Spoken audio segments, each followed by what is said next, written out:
My name is Matt Furman. I run corporate communications here at Google, and it's my pleasure to introduce Edward Lucas. He's a London-based reporter for The Economist and a well-known expert on contemporary Russian politics. He has a long history of covering Eastern Europe, working in that region when the Iron Curtain was rusty, but still very real for millions of Europeans. That experience, along with his time as the Moscow bureau chief, gives him great insight into both the fall of the Soviet Union and the rise of Vladimir Putin. He's a graduate of Winchester College and the London School of Economics, both of which, it should be said, might qualify him to work at Google, we think. Exactly, right? I've read his book and many of the reviews, and two things are very clear. Edward is talented and passionate. He is a talented and passionate advocate for his position, that we are indeed in a new Cold War. And his position engenders both sharp critique and strong support among observers. We're lucky to have that debate brought to Google today, and please join me in extending a warm welcome for Edward Lucas. Excuse me. Well, thanks very much indeed, both for the invitation and for the introduction. It's a great privilege to be here, and as I think it's fair to say this book couldn't have been written without Google. In fact, I suspect most books these days in the non-fiction world couldn't be written without Google. And it's wonderful to be here and see the place which, in a way, has helped so much with the research.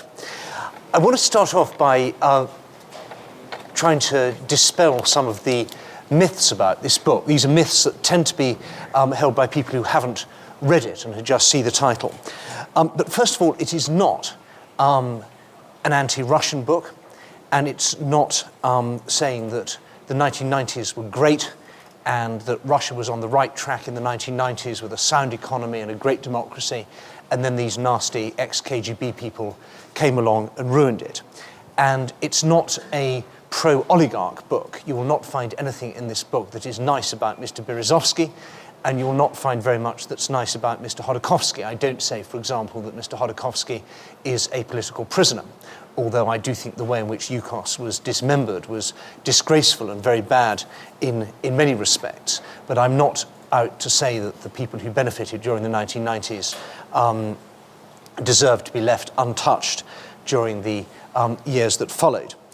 I just want to emphasize the fact that it's not an anti-Russian book by doing a little test, which is I'm going to read some names out, and it would be interesting to see who recognizes them and in what context. These are 8 names that should be tremendously important in Russia and for anyone who cares about Russia. Tatiana Bayeva, Konstantin Babitsky, Larisa Bogoraz, Vadim Deloney, Vladimir Dremluga, Viktor Feinberg, Natalia Gobnevskaya, and Pavel Litvinov. Hands up who in the audience knows who those 8 people were. 1, very good. 2, excellent.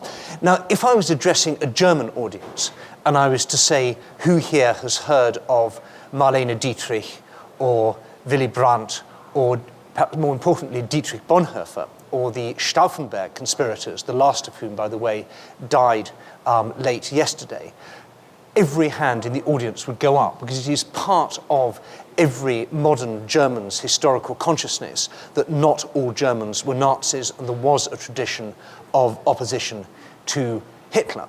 And no one would accept any German politician who tried to make out that German history was all about racial superiority and empire.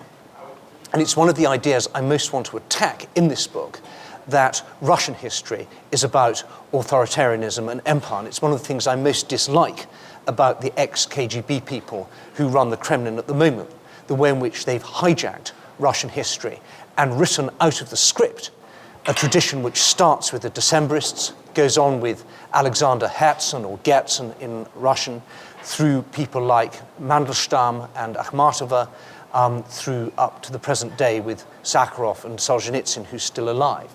And those 8 people whose names I just read out ought to have streets and squares named after them in Russia, because they are the people who founded the modern human rights movement. Every time you look at the Human Rights Watch website or pick up something from Amnesty International, you are reading something which is part of a tradition which started with a little spark of amazing, almost suicidal bravery on August the 25th, 1968, when those 8 people demonstrated just for a couple of minutes against the Soviet-led invasion of Czechoslovakia. They didn't want people to think that no one in Russia knew or cared about this atrocious thing that was being done in their name. And they were punished very severely. And if you just go down the road to Stanford, to the Hoover Institution, you can see a very moving exhibition of dissident and samizdat publications, including some poems written from psychiatric hospital by Gorbanevsky, who's one of the people who quoted there. So this is not an anti-Russian book. And I'm also not saying, despite the very provocative title, that the new Cold War is the same as the old Cold War. Clearly that would be nonsense. The old Cold War had 3 classic dimensions. It was global, it was military, and it was ideological. And none of those 3 things applies now. The military dimension is completely different. Russia is still just the world's second nuclear power, although its nuclear forces have been very eroded, particularly when it comes to means of delivering them. But if you saw the rather excitable headlines about the Russian naval maneuvers off the Bay of Biscay earlier this year, you might have possibly been misled into thinking the Russian Navy was back, and there was a lot of rather inadequate reporting which said this was, now that Putin was putting a lot of money into the Russian armed forces, here was a sign of Russia's military renaissance, and just as their bombers are buzzing American aircraft carriers, here's this formidable flotilla led by the mighty Admiral Kuznetsov, the aircraft carrier, which is the flagship of the Russian fleet. And indeed it did look quite impressive until you remembered that this was not a flotilla of the Russian Navy, this was the Russian Navy, because the Russian Navy has 20 major seaworthy surface ships. Note all those qualifications. It has many more ships than that which are not seaworthy. It has many more ships than that which are not major. And it has many more ships than that which are submarines, but not so. But in terms of its big navy that is able to project power overseas, it's 20. And they break down quite a lot. So don't believe any of this hysterical nonsense about how we're back in a new conventional arms race. Russia has just managed to subdue Chechnya, or at least reach a kind of truce. But in terms of projecting military power beyond its borders, it might just about be able to beat Georgia or one of the Baltic states on a good day. But I was talking to the Polish General Staff the other day, and they said if there was a war, which of course nobody thinks there would be, and NATO didn't come to Poland's help, they reckon that the Polish armed forces, as they are at the moment, would be able to see off an attack from Russia. Purely theoretical, of course. No one. This is the way in which military planners talk, rather than politicians. But there is no military. There's no conventional military dimension to what is going on as far as we in the West are concerned. If you're Georgia, it may be another matter. And it's also not global, although Mr. Putin flirts with an alliance with China through the Shanghai Cooperation Organization, and Hugo Chavez is an honored guest in Moscow. This is not serious. As Andrei Piontkovsky, one of the best analysts of modern Russia, said, an alliance between Russia and China would be like an alliance between a rabbit and a boa constrictor, with Russia playing the role of the rabbit.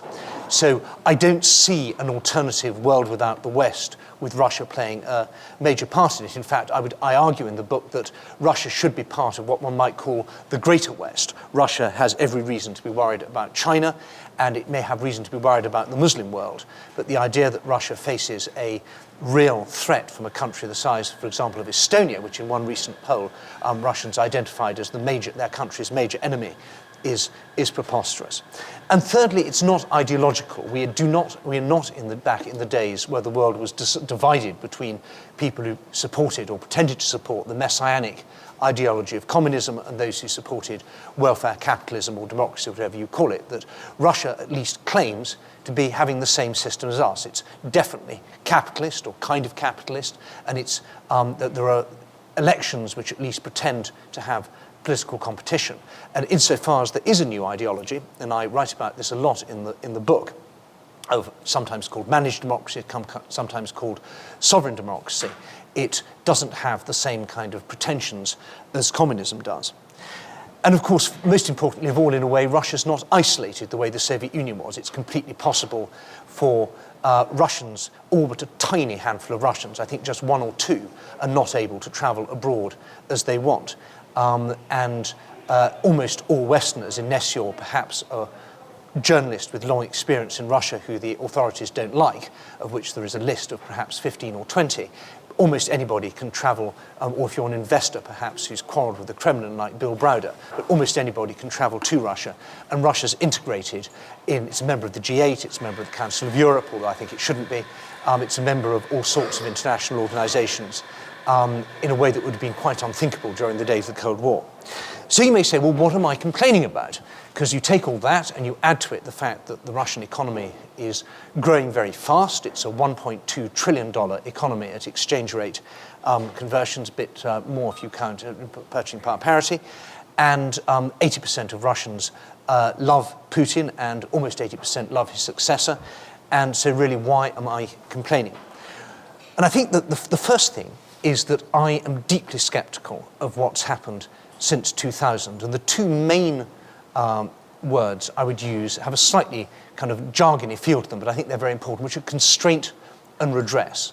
There's in any capitalist country, there's always the risk that money and power are fungible, that rich people use their money to turn the money into power, powerful people use the power to turn their power into money, and this becomes a kind of circular process. And what stops that is constraint and redress. Constraint means that there's obstacles in the way of bad things happening, and redress means that when they do happen, something can be done about it. And it seems to me that Putin has, although things were far from perfect in the Yeltsin era, and I argue, in fact, in the book that many of the worst features of Putinism have their roots in the Yeltsin era, not least election rigging, that constraint and redress have been systematically reduced or in some cases abolished. And I think the clearest example of this is perhaps the electoral system, that back in 1999, you'll recall, the Yeltsin regime was on its last legs and there was vigorous political competition. Nobody knew if Yeltsin was going to be impeached or not, but it seemed quite likely he would be, and nobody knew who the successor was going to be. And contrast that with the farcical event, and I hesitate to call it an election, that we saw in which Mr. Medvedev, Mr. Putin's chosen successor, was made president. In Russian, the word for election comes from the word choice, vybor. But I prefer to call what we've seen голосование, voting, because clearly voting happened, but the element of real choice and real competition wasn't there. And it was really, I think, worthy of the pen, not of a humble journalist, but of a great Russian writer like Nabokov or Bulgakov, to describe what was happening, because we had an event which was a real paradox in that it was totally predictable and yet also totally mystifying. It was totally predictable because we knew exactly who was going to win, Dmitry Medvedev. That was clear from the moment he was nominated. And it was totally mystifying because we didn't, and in fact we still don't know what it means. Is he going to be a real president with all the powers of the presidency that accumulated under Putin? Is he going to be a kind of president light, where he will sit in the Kremlin and, in theory, have the powers of the president, but in fact, Putin will be a kind of prime minister come president? Is he just going to keep the seat warm for Mr. Putin, who's going to come back in a month, a year, 3 years, 4 years? We don't know. Is there going to be a kind of genuine diarchy or duopoly of power, something that we've never really seen in Russia before? But we don't know. And just contrast that with the election in America, where we genuinely don't know who the candidate for the Democratic Party is going to be. We don't know if he or she will beat John McCain, but we do have a pretty good idea of what the candidates' programs are because they're under constant scrutiny. So the political system is no longer a constraint because it's fixed. The media is no longer a constraint because it's fixed. Turn on Russian telly, all three main channels basically give the same kind of news. Most Russians get their information from that. It's not complete control like in the Soviet era. It would be absurd to assert that it is. The internet is still more or less free, although there is a blogger who's on trial at the moment in Syktyvkar in northern Russia, and some think this may be the prelude to a crackdown on the internet. But the internet is still free. Many newspapers are partly free, and a couple are really completely free. New Times, for example, which doesn't have a single advertisement, by the way, because everyone's too scared to advertise in it. But if you can get hold of a copy or read the website, you can read pretty critical stuff. But the ability of the media to act as constraint on the powerful is pretty much gone, and in terms of redress, it's pretty much gone.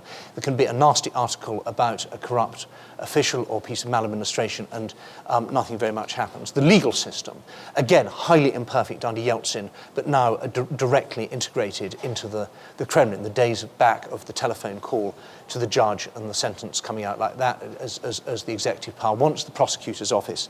The same civil society struggling against a blizzard of new, struggling perhaps to mix my metaphors, in a swamp of new regulations, where if you've ever taken any money from any Western source ever, you're going to be so tied up with form filling, you have precious little time to get on with the main job of whatever your organization is. So those have been some of the losses of constraint and redress. We've lost legality, transparency, pluralism, and to a large extent, freedom. In exchange, we're told we've got stability. And yes, we have, in a way. And it was quite interesting, if you saw the Financial Times last week, Alexander Shokhin, who some of us will remember as an ardent reformer in the first Gaidar government back in the early 1990s, saying, we have a much better political system in Russia. We have our development plan sorted out until 2020. Whereas in America, he said scornfully, you don't even know the name of the next president. So, what we think is good is not necessarily what they think is good, and what we think is bad is not necessarily what they think is bad. But I don't think this is real stability.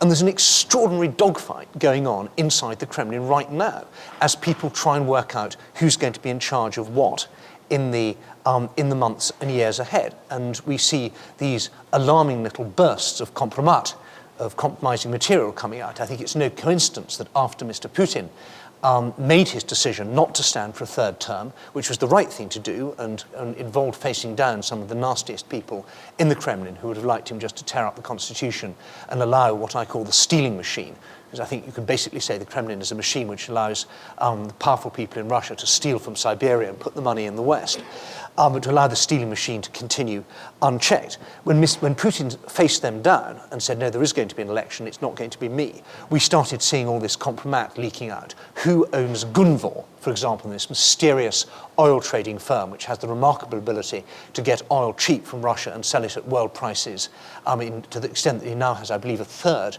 of the European oil market. Now, I have no idea whether it's true or not, but someone in Russia was leaking quite heavily that the beneficial owner of Gunvor might not be a million miles away from Mr. Putin. I actually think this little scandal about the gymnast, you remember Moskovsky Korrespondent, a sort of scandal sheet, printed this story that Mr. Putin was going to divorce his wife and marry a 24-year-old gymnast. I think that may have also been part of the same kind of drip of people warning Putin, don't forget who your friends are, perhaps even don't forget who put you in power. We have nasty things we can do to you. But this is not real stability. It's concealed in the way that the Kremlin was concealed in the old days. I started off back in the early 1980s trying to make sense of Russian politics in the late, or Soviet politics as it was then, in the late Brezhnev era, and trying to work out what Andropov meant. And Kremlinology seemed to have gone. It seemed to have gone the way of the telex machine, if anyone remembers what those were. Telex was a hardwired, low-bandwidth, point-to-point messaging system that predated email, or the slide rule, which was a very ingenious way of using logarithms, adding logarithms to do complicated multiplication, or carbon paper, if anybody remembers that. So Kremlinology seemed to be a tool of the past, and now it's back. We're basically using Kremlinological tools of analysis to try and work out what's happening in the Kremlin. And I have to recall that Kremlinologists were usually wrong about everything. I remember being told with great authority by a distinguished Western Kremlinologist that Andropov was a liberal because we could see that he, from his rhetoric and from his liking of jazz and whiskey, that this was going to be a reformer. And so when I hear that Mr. Medvedev likes Deep Purple and the internet, some skepticism bubbles to the surface in my brain. I think another huge loss to the Russian people is that this regime which we've had, which I call the Czechistocracy, the rule of the former Czechists, actually hasn't been terribly efficient in delivering the goods for Russia. Sure, living standards are shot up. Well, you'd expect that. Just imagine if Yeltsin had had Putin's oil price and Putin had had Yeltsin's oil price. Imagine how the Yeltsin regime would have looked with oil at $120 a barrel, and how Putin's lot would look if oil had been 20. 120 now, 20 then. So it's not surprising that we've seen a lot of growth and living standards have gone up. But then look a bit more closely. Where are the new roads? Where are the new hospitals? Where are the new world-class universities? Where are the new power stations? Where is the investment in new gas fields? it's actually pretty poor. And if you read Russian, I recommend you look on the internet for a pamphlet published by Mr. Jurgens, who is an advisor to Medvedev, which is a really devastating critique implied of the Putin years. It's all about the challenges for Medvedev, and it tries to portray Medvedev as a reform. It has one particularly good graph, which showed the number of bureaucrats since Putin coming in going up like that, and the length of the paved road network going down like that. People say Russia has two problems, fools and roads. Well, it may be difficult to do anything about the fools, but it is a little bit odd that despite this bonanza of tens of billions of dollars that have been flooding into the Treasury since 1990, that the road network seems to be in a worse state than it was when Putin took over. The corruption is extraordinary, and it's rather difficult to discuss this in public because of the English libel law, which means even when I'm talking to you now, I'm not protected by the First Amendment because I can be sued in London. But it is interesting to speculate by who are the beneficial owners of companies like Megaphone, Gunvor, Millhouse, Skylink, and others. Some of these companies which seem to have remarkably good luck in making a lot of money very quickly. Or Rosenergo, a company which has gone from having no money to $4 billion, according to their website. You can just look it up. Their accounts are on the website. $4 billion in 2 years for a gas company which owns no gas fields, no gas pipelines, no gas storage. All it has is really good connections in Turkmenistan, Ukraine, and most of all Russia. And those $4 billion came from somewhere. You know, it would be completely outrageous to say they've been stolen, but it's possible to imagine another system in which those $4 billion might be going to the Turkmen, Russian taxpayers and the shareholders of Gazprom and the Ukrainian gas consumers. And we don't know who the beneficial owners of Rosenergo are, because they're shielded not by the FSB, they're shielded by Raiffeisenbank. And the accounts, which show this extraordinary path to riches, are audited by PricewaterhouseCoopers. And it's one of the big messages of my book is that we can't cope with what I see as the big threat from the Czechistocracy in Russia unless we get our system in order, because they are using our capital markets, our account to raise money, our accountancy firms to make their books look good even when they're not, our law firms to make things look legal when they're not, and our banks to handle their what might be described as asset laundering. You might still say, well, hang on a moment. If the Russians like this, maybe this is a period of kind of corrupt crony capitalist stability that they need to go through after the Yeltsin years, and maybe that a lot of money is being stolen and it's not that good, but it will kind of evolve somehow, and we should just sit back and be patient, and it won't do any good to start preaching to Russia because we don't have the moral authority to do that. Well, I would say there is some strength in that argument, but there is an even stronger counter-argument that this is leaking.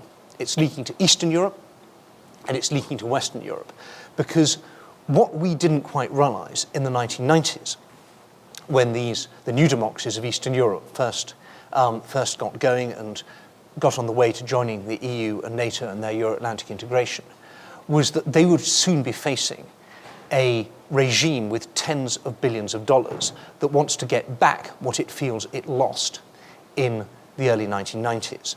I think that's one of the reasons why the Stalinist view of history is so important and so pernicious.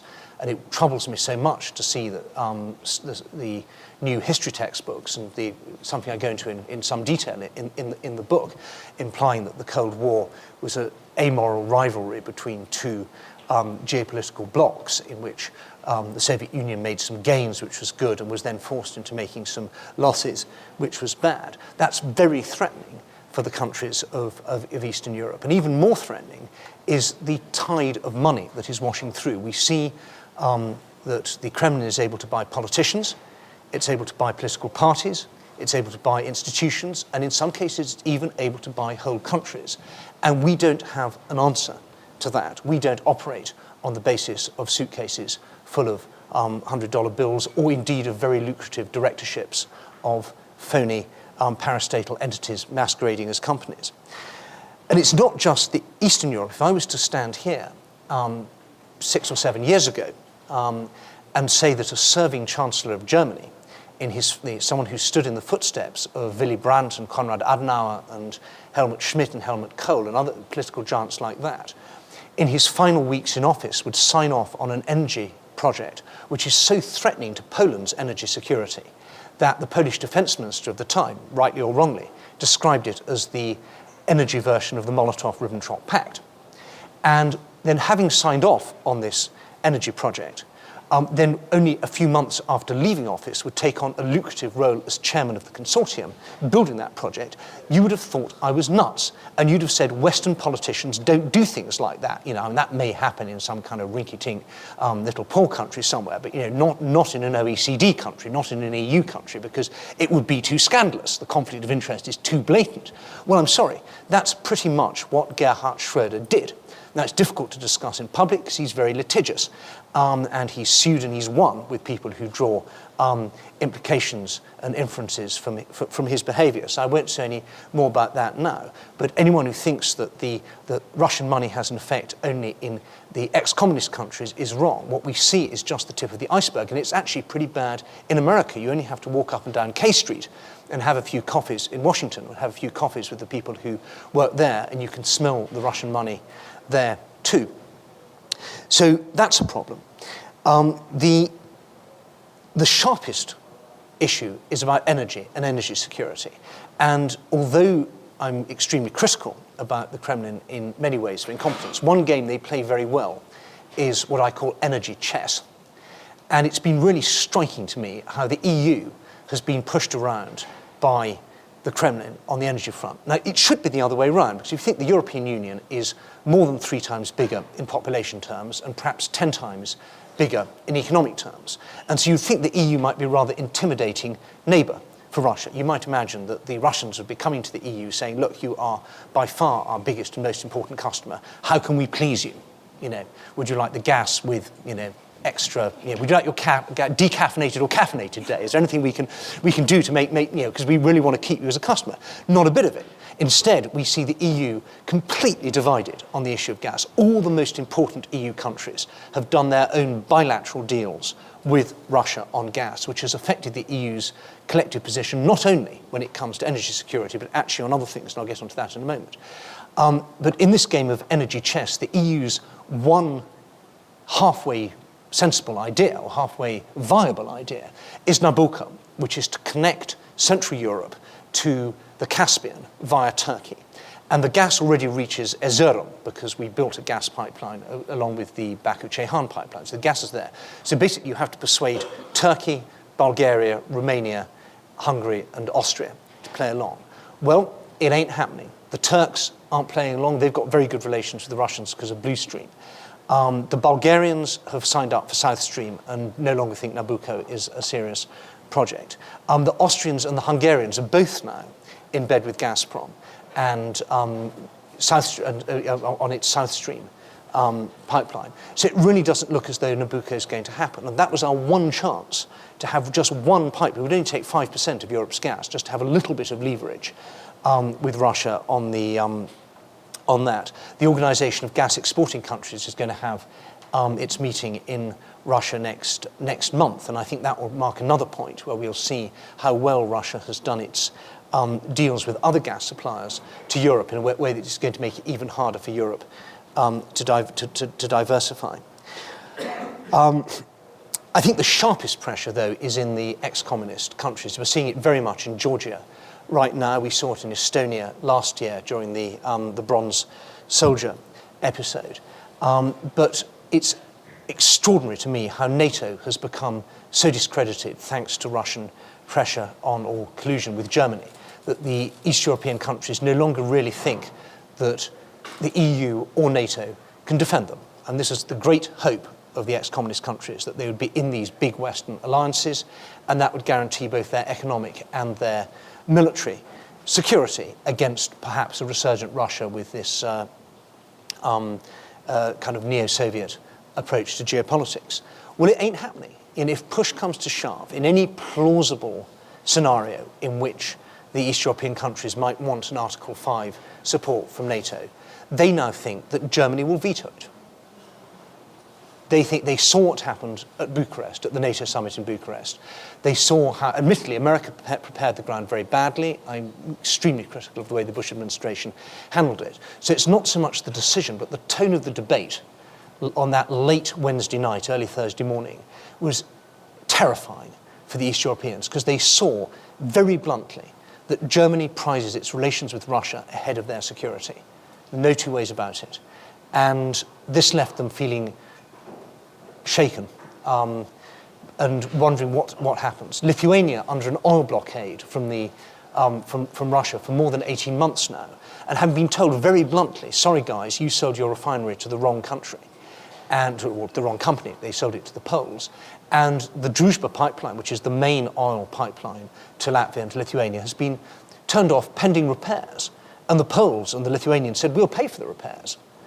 But the Russians said, sorry, no, we're not, forget it. And so now it's not going to be reopened. So this combination of pressure is worrying, and it spreads. I mean, the Lithuanians, who I quote in this week's Economist, are sticking up for Georgia very strongly, because they think if it's, as the Lithuanian official said, it's Georgia today and it's going to be us tomorrow. What to do about it? Most important, we have to get our moral authority back by making our system work better. It's useless for us to preach good government and anti-corruption to anyone when we have our main capital markets and financial institutions racing each other to the bottom. We saw this very clearly with Deripaska, a man who, again, is very litigious, so it's better not to discuss him in public, but he is unable to get a visa for the United States, although he is welcome in London. And he wants to list his company Rusal, which is a very big commodities company put together in the, perhaps one should say, hectic days of the 1990s, and a great survivor from the Yeltsin era to the current era. And he said, well, if the Americans won't give me a visa, I'm not going to list in New York, but I'm sure I can find somewhere else. And so you see this race to the bottom, where the SEC has quite tough standards. And so people say, well, in that case, we go to London. London Stock Exchange actually has roadshows going to see Russian companies saying, we know that you can't list in New York, but don't worry, we're a lot more flexible, by which they mean our standards are lower. And if London's no good, you can go to Frankfurt, and if Frankfurt's no good, you can go to Hong Kong. And we've got only, I think, a brief window before the Shanghai Stock Exchange becomes so big that people can say, fine, we list in Moscow and Shanghai, and never mind what the old world stock exchange is saying.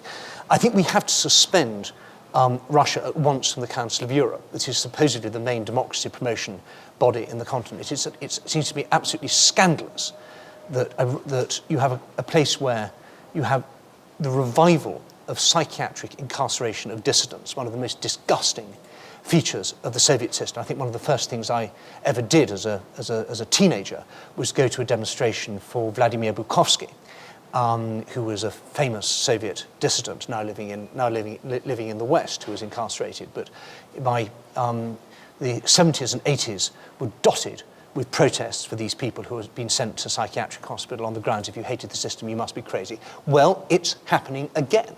It is happening again. Just go on the web, look it up. Larissa Arap, for example, in Murmansk, 40 days in a psychiatric hospital, despite a big international campaign to get her out, and she's still not, and she's still not better. And there are plenty of other cases as well.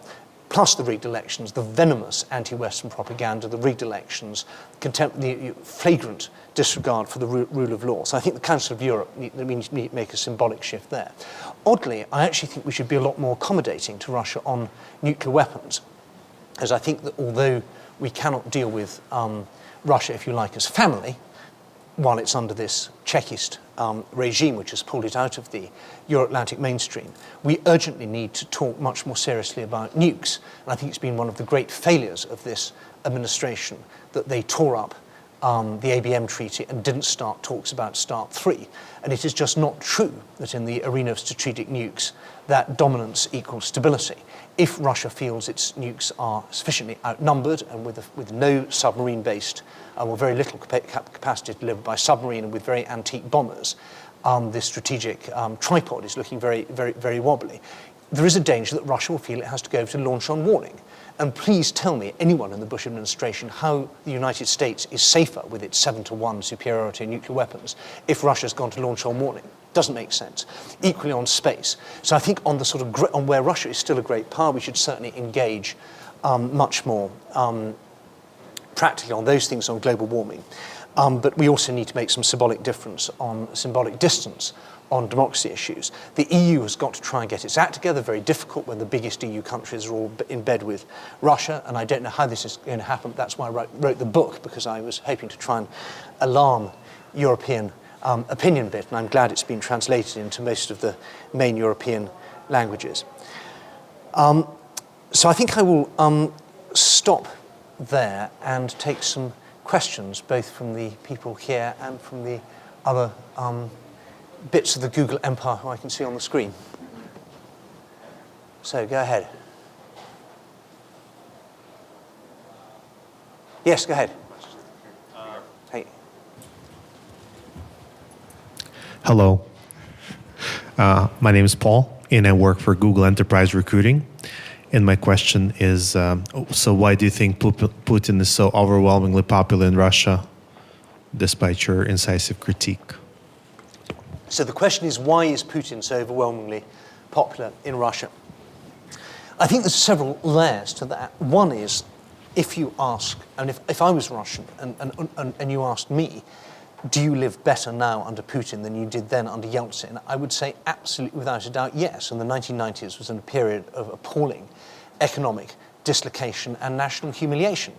And I don't feel, it was very embarrassing for Russians, and actually people who like Russia, because I'm a Russophile in that sense, to see Yeltsin drunk in public, humiliating himself and the country, pensions and wages being paid late, huge unemployment, the sense that the whole country was being stolen by people who were totally unaccountable, and the sort of smell of nepotism around the Yeltsin court. That was all very distressing. And although there are a lot of bad things happening now, they are not as visible. And that's the second point.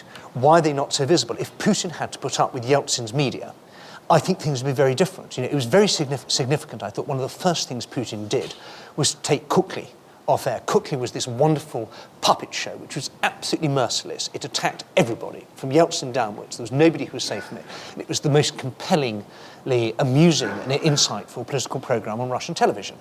And I think they would have had great fun with the Putin, I wouldn't say personality cult, but with the Putin sort of image, and all these carefully staged photo opportunities of topless in Siberia with the flying, going fishing and the skiing and all these other sort of He-Man poses. And I think they would have also had some fun with the some of the other sort of ludicrous aspects of Kremlin pomp and circumstance. And it's also interesting to imagine what NTV, even if it wasn't owned by Gusinski, and I think it was quite reasonable to say Gusinski was not a fit and proper person to own a television station, but that doesn't mean it should be taken over by Gazprom. Imagine what Kisilyov and Itogi would have done if they'd been allowed to ask questions about Beslan, for example. Beslan, one of the greatest atrocities in the Putin era, and it's still completely unclear why did the troops open fire when they did. Why has there been such a cover-up? Why is there such a cover-up about Nordost? Why did the authorities not let anybody know the anesthetic gas that they'd pushed into that Dubrovka theatre, which killed not only the supposedly Chechen hostage takers, but so many others? Why indeed is it so hard to investigate the apartment bombings of 1999? I have a chapter on this in the book as well. It seems to be absolutely astonishing that the official version of the Ryazan bombings, which you'll recall is when some residents of an apartment block in Ryazan noticed some people carrying some sacks into the basement. And they went down, they alerted the police, and the police found what they reported at the time to be explosives, with detonators and timers and sacks of stuff that looked like hexogen. And it was tested by local forensic authorities who said it was hexogen. And this was a time when we just had a couple of horrifying apartment block bombings in Moscow, which had been blamed on the Chechens. And then it turned out that the people who'd been planting these sacks in the basement of the apartment building in Novoselov Street were FSB, because they were caught. And then suddenly the whole propaganda machine swung into operation. We were told actually it was just a drill. It was to test awareness, and these sacks were sugar. And so we're asked to believe that two FSB officers from Moscow steal a car, drive all the way down to Ryazan, buy 2 sacks of sugar in the market, have a real detonator and a real timing device with them, then go and plant these sacks in an unguarded basement in the middle of the night to test someone's alertness about something? Just doesn't make sense. And isn't it interesting that 2 of the people who've most tried to investigate that have ended up dead? Yushchenkov and Shekhchykin. You know, it's a dangerous subject to ask questions about. And you know, if we had still the kind of media that we had in the Yeltsin era, someone would be asking questions. So I don't take that 80% that seriously. I think it's entirely understandable that people think they live better now than they did then. But you know, look at the record. And if you ask Russians slightly more sophisticated questions, do you think corruption is getting better or getting worse? Getting worse. Do you think the government is competent, is getting more competent or less competent? Getting less competent. Russians do not feel they live in a well-governed country. But somehow Putin, as the kind of czar, is immune from the discontent. Be interesting to see whether that survives with him being prime minister. Go ahead. Hi. You've talked a lot about the internal corruption in Russia, and I'm sure it's largely true. And there are human rights abuses, and it might be devolving into a dictatorship. But there are a lot of dictatorships in the world. There are a lot of human rights abuses in the world. So I'm curious what you feel are specific threats from Russia to the West, to the US, to the EU, that require some sort of special treatment as opposed to, you know, a dictatorship in Iran or human rights abuses in China or anywhere else in the world. Yeah. Well, I think the main reason is that, I mean, I'm a European. I've spent my life dealing with Eastern Europe particularly, and I remember those countries in the depths of the Cold War, and I remember watching them become free and independent in 89 to 1991. And I don't want the clock to go backwards again, and that's what I see. And you know, it worries me a lot that, I mean, just what's happening in Georgia seems to me to be both astonishing and atrocious. We've had multiple cases over the last year or two of armed attacks on Georgia. We've had the Russian plane flying over and trying to bomb a NATO standard radar station that Georgia had built. The missile went adrift. There was the rocket attack in the Kadori Gorge. Again, luckily nobody killed. The economic blockade, the deportations from Moscow, in which, don't forget, 2 people were killed. The deportations of people, in some cases, who were Russian citizens whose only crime was to have a Georgian surname. Now the de facto, as the Georgians put it, annexation of Abkhazia and South Ossetia.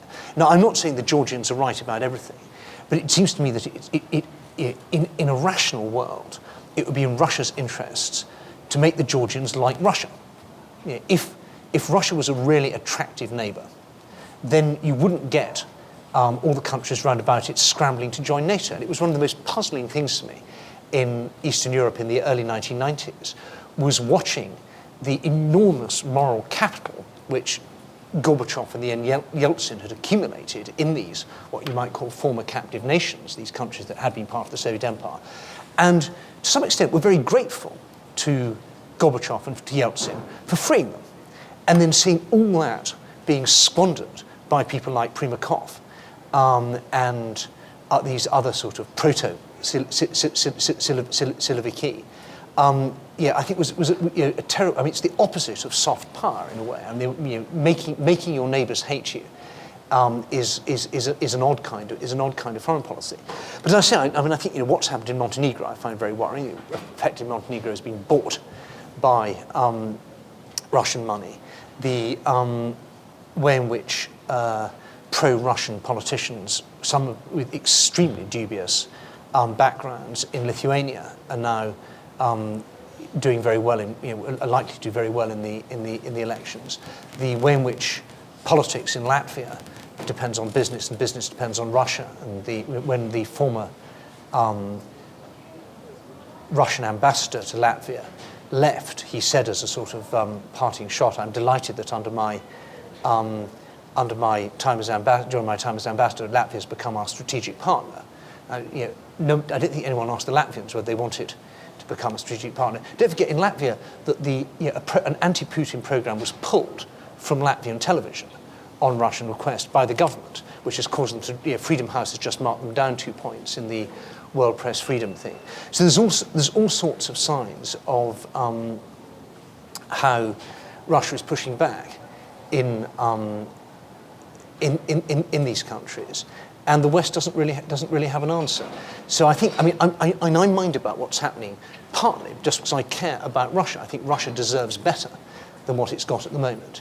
But I also care that countries that have made a choice that they want to live in a particular way and with a particular geopolitical orientation should be allowed to do that regardless of what Russia's done. And I don't think Russia respects that choice, and that's very worrying. Just Please to go on. follow up, I think you're right that Russia has exceedingly large amount of influence over these countries just because they're so economically dominant and militarily dominant. But the way to combat that is probably to let these countries join the EU or NATO, join these other alliances that will shift the imbalances. I just don't see what kind of authority the West has in terms of doing anything to Russia specifically. Well, I don't think the West has, as I argue very strongly, I think the West has lost a lot of its moral authority in dealing with Russia. One of the things that worries me, in fact, is that when Putinism runs out of steam, as I suspect it will, that Russians may not look at Western Europe and say, gosh, we should be more like Italy. Berlusconi, there's a real symbol of how to run a country properly. I think we are, or they're not going to say we wish we had someone like Schroeder running us. So we are no longer in the position we were in 1989 to 91, that we were the logical alternative to a system that had failed. But I think most of these countries are in the EU and NATO, and most of them are pretty disappointed by the results, that they thought that joining the EU and NATO would anchor them irrevocably in what they saw as a community of countries that believe in political freedom and the rule of law and collective security. And then they're turning around and seeing that actually it doesn't work like that, and that Germany says explicitly, sorry, we care more about Russia than we care about you. And so they feel pretty naked. Now, I absolutely agree with you. I think the way to bolster these countries is to make them better run. And it's a sad fact that every single post-communist country has a pretty a government that by the standards of, say, 5 years ago is pretty disappointing. We don't have the Mart Lars, the Balceroviches, the Djurindas, the people like that who were such impressive reformers that people in the West, you say, gosh, we wish we had that here. And you now have, on the whole, nonentities, and sometimes worse. And that makes Eastern Europe difficult to defend. It's difficult to get people in the West to care passionately about, say, Saakashvili, if they think, well, isn't he pretty corrupt and pretty authoritarian, and didn't we see television pictures of him beating demonstrators and so on? So and I call them, I think, in the book, the kind of the indefensible allies, that the countries that we need to defend because of who they are, but are hard to defend because of their political leaders. Let's take another question.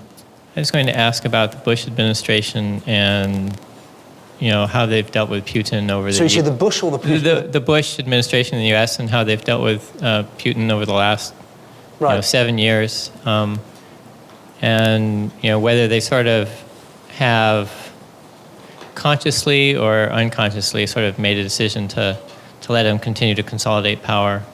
And the fact that Condoleezza Rice, who presumably was a Russian scholar who was familiar with Russia, was in a position of influence with the government. Why the situation has gotten to this point? Well, I give them a C- or worse. I think it's been extraordinarily bad. We managed to get the worst of all worlds, that we've been, America's been quite soft on Russia, but at the same time has alienated it, which is a really remarkable achievement. And if you're going to alienate the Kremlin, at least alienate them for a good reason. And I think the best example of this was that when there was one of the times when Russia pulled one of the early stunts in Georgia. It was either the helicopter attack or the missile attack. I can't remember which, and which I think are done basically. For two reasons. They're done to try and provoke Saakashvili to do something stupid, and they are also to test Western reaction. How much is the West going to care about this? Now, this stunt in Georgia came just before an absolutely crucial vote at the UN on Iran. And the Bush administration decided it was so important to get the Russians on side for this vote that they wouldn't complain about Georgia. So the Georgians complained to the Security Council, said it's outrageous, we're being attacked, like that, and got absolutely nowhere. And I asked a senior administration official the other day, do you remember what that vote was? And even this person who'd actually been involved in the decision couldn't remember, because in the end it was just a vote at the UN. It didn't really matter. It didn't change. We can't look back at that vote and say that's the point at which our Iran policy started going right.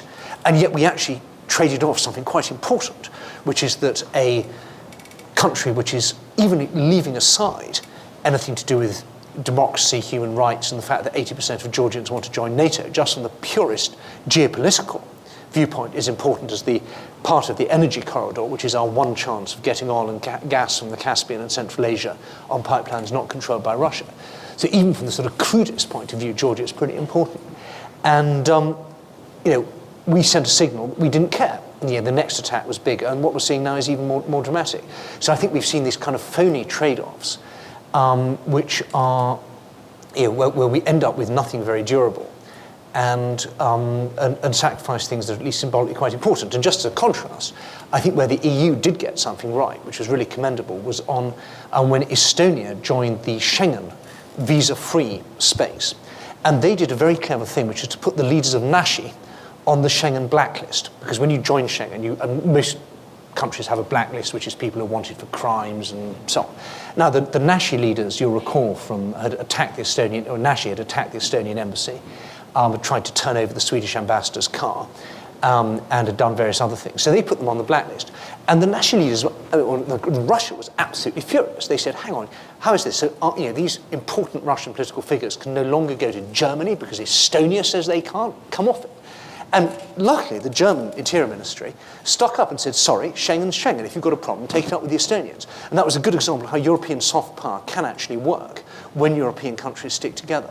But I don't see, but on the Bush administration, I think it's pretty weak.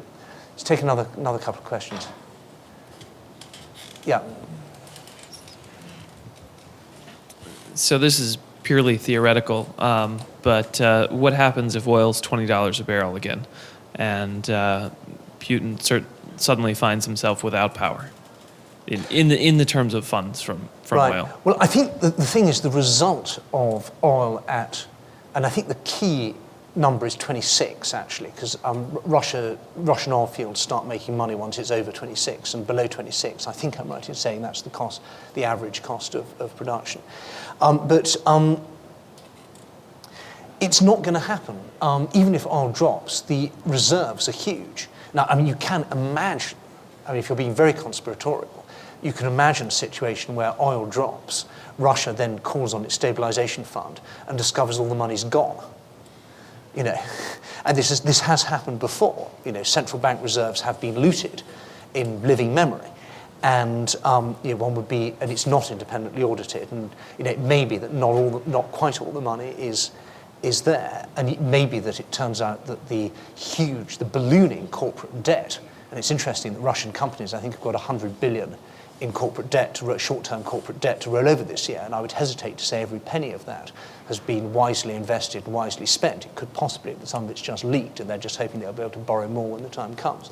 So one can imagine a few hiccups. Maybe the banking system may need to be bailed out again at some point.